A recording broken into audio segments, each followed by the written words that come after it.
Hello दोस्तों, नमस्ते, प्रणाम, जय श्री कृष्ण, राधे राधे। हमरा यूट्यूब चैनल पे रउआ सबके स्वागत बा। रउआ सबके बीच में एगो बहुत ही प्यारा द्वार पूजा गीत लेके आयल बानी। ई गीत आप सब सुनी जा और कमेंट के माध्यम से हमके बताएं जे कि ई हमार द्वार पूजा के गीत आप सबके कैसन लागल। अगर हमार गीत आप सबके पसंद आवता तो ज़्यादा से ज़्यादा शेयर करी जा। महला के आंगवा हो हानल बा मारुतिया हो, लाल पियरे लागल बा ओ हार ए लाला, लाल पियरे लागल बा ओ हार ए लाला।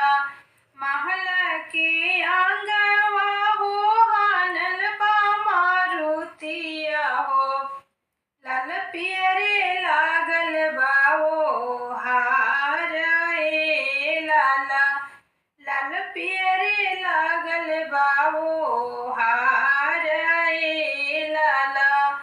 बजर के हानल बा केवाड़ ए लाला, बजर के हानल बा केवाड़ ए लाला।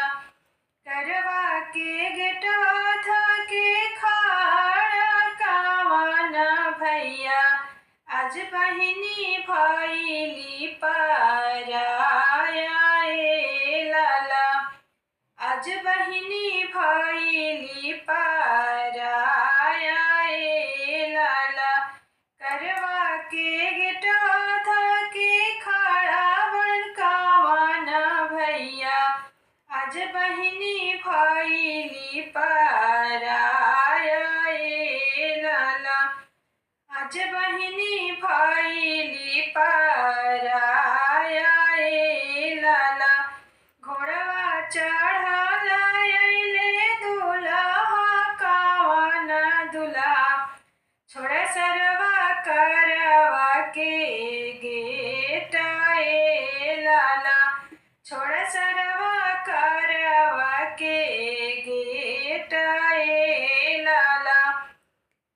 घोड़वा चढ़ल अइले दुल्हा कावाना दुल्हा, छोड़ सरवा करवा के गेट ए लाला, छोड़ सरवा करवा के गेट ए लाला।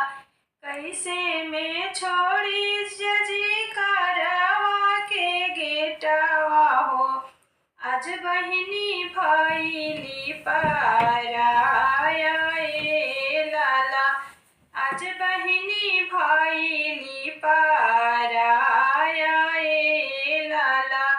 कैसे में छोड़ी जजी करवा के गेटवा हो, आज बहिनी भइली पराया ए लाला, आज बहिनी भइली पराया ए लाला। एक कोस गइली बेटी दूसर कोस गइली हो, एक कोसे गइली बेटी दूसर कोस गइली हो, तीसरे कोसे घुंघुटा उठाई ए लाला, तीसरे कोसे घुंघुटा उठाई ए लाला।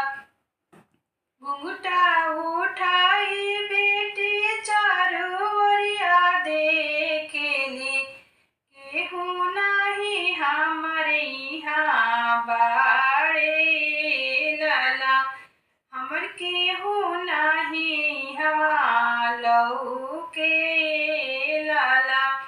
घुंघटा उठाई बेटी चारो ओरिया देखेली, हमर केहू नाही इहाँ बाड़े ए लाला, हमर केहू नाही इहाँ बाड़े ए लाला। करवा में बैठल दुल्हा कावाना दुल्हा, धनिया हमही हाई अपना तो हार ए ही हाई अपना तो हार ए लाला। करवा में बैठल दुल्हा कवन दूल्हा। धनिया हम ही हाई अपना तो हार ए लाला।